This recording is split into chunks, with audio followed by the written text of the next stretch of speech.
Hello guys, आज आपण बनवणार आहे केळीचं शिकरण. त्याच्यासाठी आपण 3 केळं घेतलेली आहे. पिठी साखरमध्ये वेलची आणि जायफळची पूड करून घेतलेली आहे आणि आपली साखर आहे, काजू बदाम पिस्त्याचे काप आहे.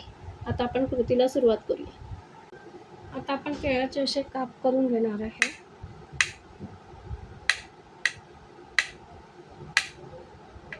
या पद्धतीने आपण सर्व केळ्यांचे काप करून घेणार. आता हे केळ्याचे काप केल्यानंतर आपण याला फोकने असं मॅश करायचं आहे. असं मॅश केल्याने केळ्यामध्ये दूध एकजीव होतं आणि त्याची चव सुंदर लागते. एकजीव झाल्याने मिश्रण दूध आणि केळं वेगळं नको, एकत्र केलं की त्याचं छान पेस्ट तयार होते आणि ते चवीला सुंदर लागते. हे असं आपण सगळं मॅश करून घेऊया.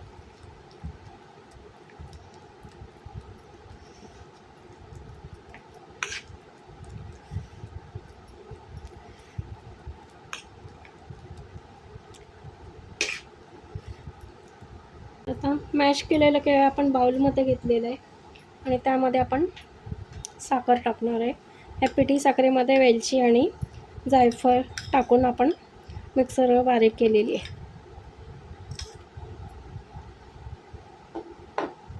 आणि आता गरम करून गार केलेलं दूध घालणार आहे.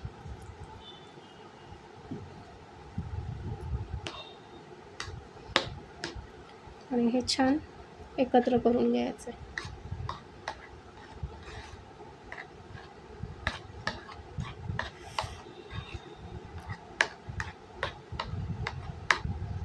आपलं हे मॅश करून झालेलं आहे केळं.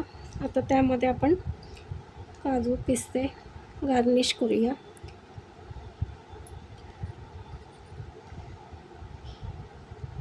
आपलं केळाचं शिकरण तयार आहे.